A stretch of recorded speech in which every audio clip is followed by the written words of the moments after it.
Salut, bienvenue dans ma cuisine. Et comment ça fait un peu beau, c'est mon haul de courses du printemps. Parce que beaucoup d'entre vous en fait pensent qu'il faut dépenser beaucoup d'argent pour bien manger. Ce qui est faux et archi faux, donc je vais vous le prouver dans cette vidéo. Alors je vais vous montrer en live. Je vous présente mon frigo vide pour une famille de 4 personnes. Je vais pas faire grand chose avec ça, je vous montre ce qu'il me reste. Il me reste des œufs.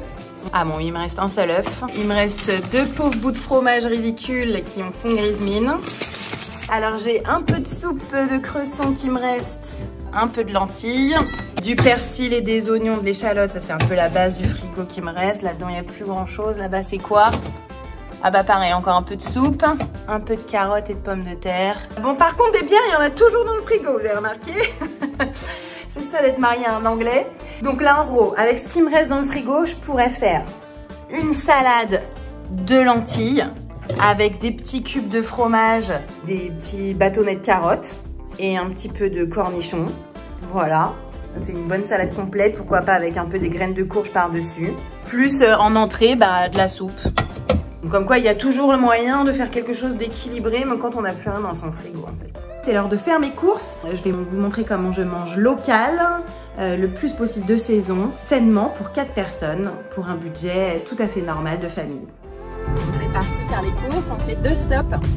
On fait un stop à la ferme du Clos d'Ancony, donc c'est juste à côté de chez moi, à Saint-Mont-la-Bretèche. C'est des petits fermiers en fait locaux qui font de l'agriculture raisonnée, donc c'est pas bio, c'est agriculture raisonnée. On peut aller visiter au printemps leur ferme et ils ont une machine de distribution automatique de fruits et légumes en fait de chez eux et je trouve ça ultra malin. Tu peux y aller 24 heures sur 24. Je vais vous montrer comment ça se passe, parce que ça se développe de plus en plus et je trouve ça vraiment hyper malin comme idée, quoi. C'est ici là, c'est vraiment local, plus local tu meurs, hein. Ils ont les pommes, les poires, les poireaux, tout est fait là.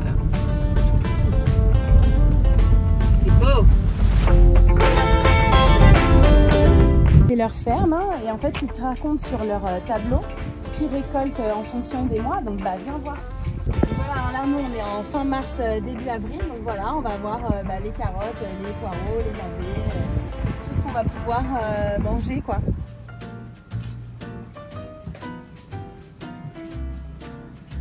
Donc voilà, c'est génial en fait, hein. C'est un distributeur automatique de fruits et légumes. Ils ont aussi leurs œufs bio et tout, donc c'est canon. Ils prennent la carte bleue. Alors tu choisis, donc tu vois, en fait ils ont déjà sorti les tickets, comme ça tu sais ce qu'il y a, le poids, le prix. Ensuite tu sélectionnes le casier que tu veux. Moi je vais prendre des radis, là ils ont l'air trop bons. Ça c'est sûr que je vais prendre ces radis.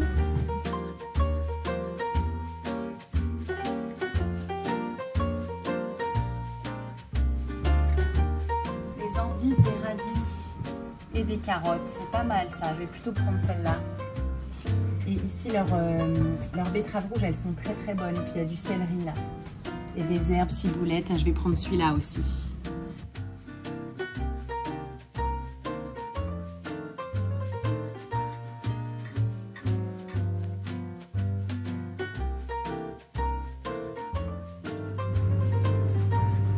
Regarde, tu vas voir, ça va s'ouvrir. Hop, hop, dans ma cagette. Je sais pas si vous avez ça près de chez vous, mais cherchez parce que c'est vraiment génial. Donc ça s'appelle du fruit et légumes en libre service. Demandez à vos maraîchers. Et s'ils l'ont pas, et ben demandez-leur, c'est canon. Hop là.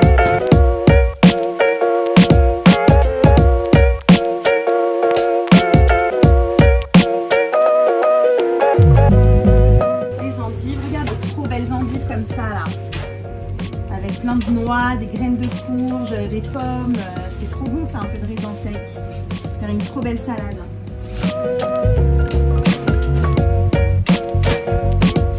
Voilà, donc c'est fini, j'ai ouvert 4 casiers, j'ai pris ce casier à 9,60 €, ce casier à 11,60 €, celui-ci à 9,20 € et le dernier à 5,60 €. Donc vous faites le calcul, on en a pour 36 balles, 36 € pour une cagette de fruits et légumes absolument blindée, de saison, locale et qui fait vraiment plaisir.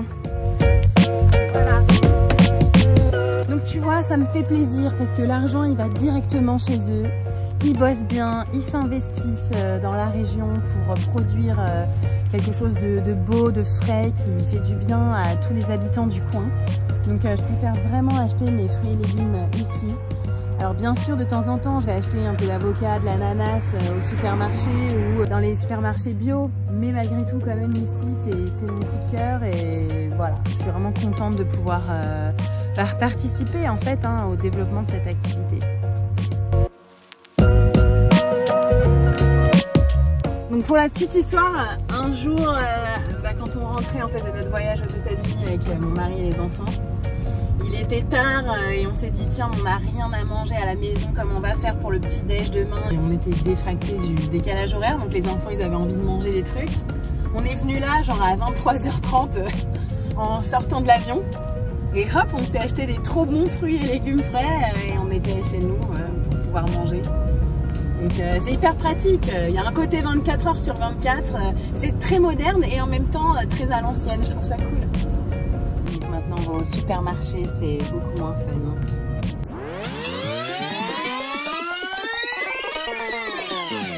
Il faut toujours chercher à ce qui est écrit récolté en France parce que sinon tu te trouves avec des sauces tomates, de tomates qui viennent de Chine, qui ont été pourries, qui ont fait des voyages, qui sont blindées de sucre parce qu'elles sont mauvaises.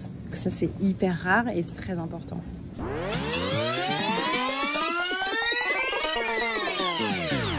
Voilà, plein de trucs trop bons. Avec du vin ce soir.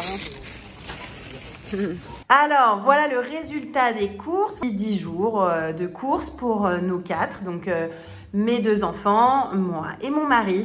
Alors je vais vous montrer un peu plus en détail. Alors en produits frais, j'ai acheté beaucoup de fruits et légumes, au maraîcher du coin. Il y a plus de 1 kg d'endives, presque 2 kg de poires, presque 2 kg de pommes, de la ciboulette, une énorme botte de radis, plein d'épinards, un céleri rave, 1 kg de pommes de terre, des oignons, presque 2 kg de carottes, des radis noirs, 2 beaux poireaux, une betterave rouge énorme et tout ça de kale. Au supermarché en produits frais, j'ai pris des asperges de saison qui m'avaient vraiment donné envie. Je pense que je ferai un risotto avec. J'ai pris de l'aneth aussi. J'ai pris pas mal de fromage parce que on va se faire un bon plateau de fromage pour fêter le week-end. J'ai pris aussi des yaourts de brebis. Parfois, on fait de la sauce concombre en fait avec des yaourts au lait de brebis. Aux produits frais, je me suis laissée tenter aussi par des boîtes de raviolis comme ça. Ça avait l'air d'être bon. J'ai pris de la choucroute, du chou de choucroute. Je kiffe trop le chou de choucroute, c'est ma vie. Et du jambon que j'ai pris donc au boucher du supermarché, que je mixerai avec les galettes bretonnes. Voilà, moi je ne mangerai pas de jambon dans mes galettes bretonnes, mais mes enfants ils en mangeront. Il y a pas mal de bocaux en fait dans mes courses. J'ai pris des petits pois, j'ai pris des haricots verts, de la compote, pas mal de sauce tomate aussi en bocaux, des tomates séchées. J'adore les tomates séchées, on en mange plein. Des olives aussi.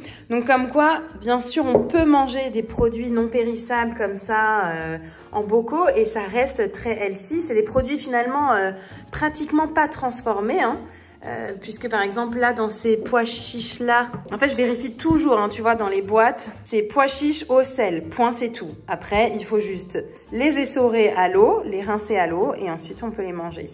Et le métal et le verre, ça se recycle à vie en fait, éternellement, donc ça élimine quand même pas mal de plastique. Alors moi je prends tout le temps les sauces tomates cuisinées parce que finalement c'est les moins transformées. Dans la liste des ingrédients, c'est là où il y a le moins d'ingrédients, vous voyez là il y a juste pulpe de tomate, concentré de tomate, il n'y a pas grand chose. Il y a toujours un peu de sucre mais il y en a très peu finalement. Il y a quand même 5 grammes de sucre pour 100 grammes.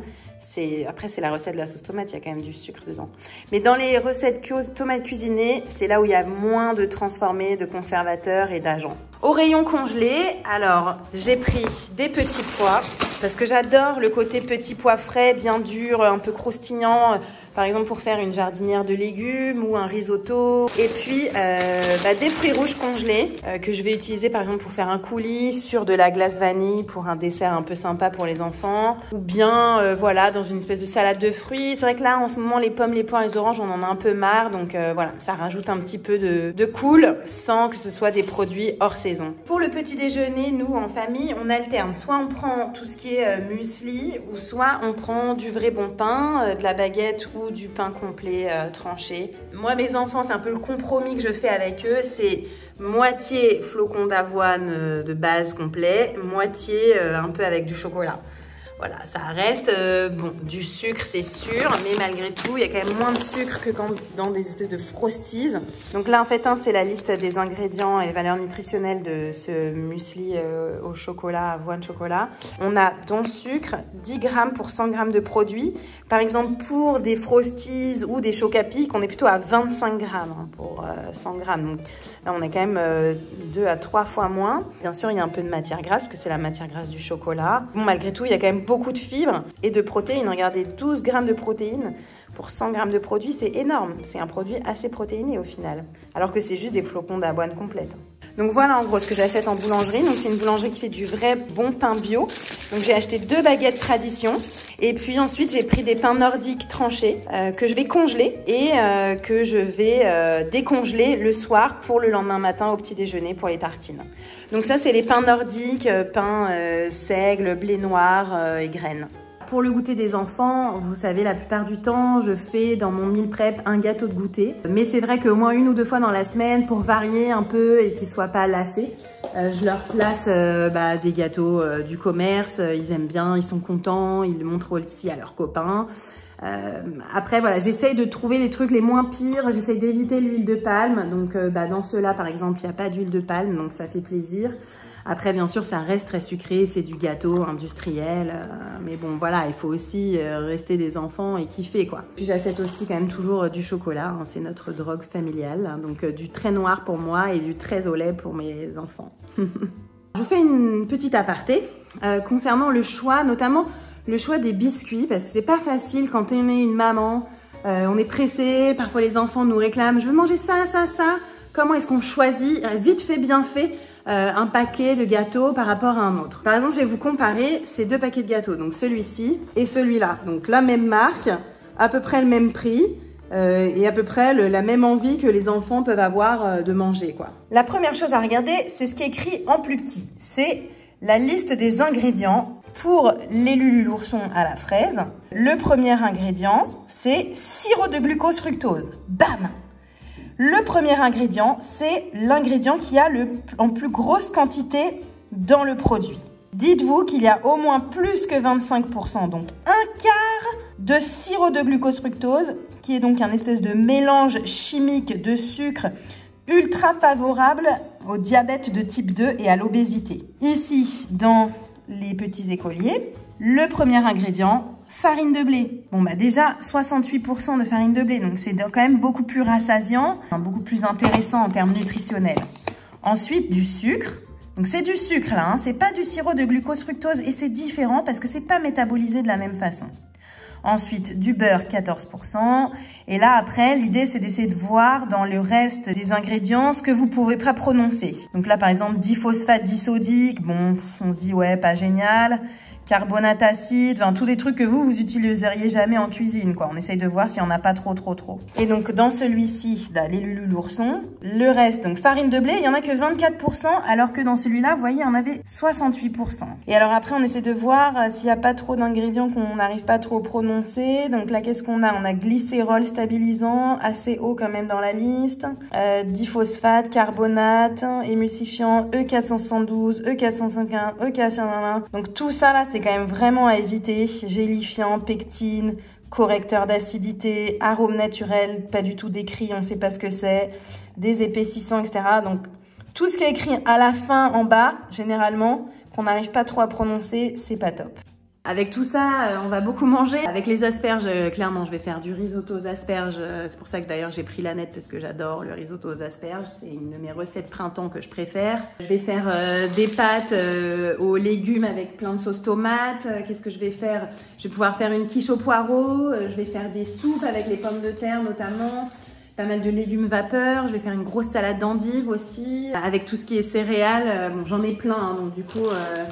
je pense que je vais faire aussi un bowl cake. C'est pour ça d'ailleurs que j'ai pris la poudre cacaotée. J'en avais plus. Un bowl cake de petit déjeuner au cacao. C'est une recette aussi que les enfants adorent le matin.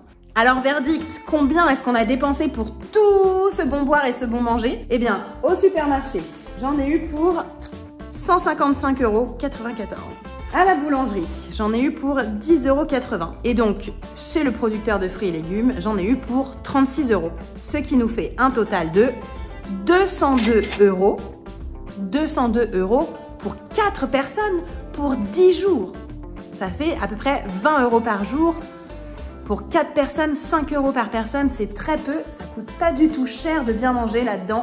Il n'y a que des produits non transformés, sains, à part 2 paquets de gâteaux. Mais voilà, avec ça, on est en bonne santé, on a des bons nutriments, on se sent en forme pour faire plein de trucs. Donc voilà le genre de repas trop bon qu'on peut se faire avec toutes ces courses. Donc là c'est une salade d'endives, quinoa, graines de courge.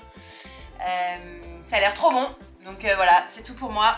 Avec du pain et je saupoudre toujours d'un peu de levure de bière. Et j'en ai tout le temps au bureau, ça c'est vraiment... c'est la base de la base pour la vitamine B12 notamment. Voilà, bon appétit et... merci d'avoir regardé cette vidéo, j'espère que ça vous plaît. Racontez-moi en commentaire ce que vous en avez pensé et qu'est-ce que vous mangez vous à l'arrivée du printemps. Ça change, ça fait du bien. Allez, salut!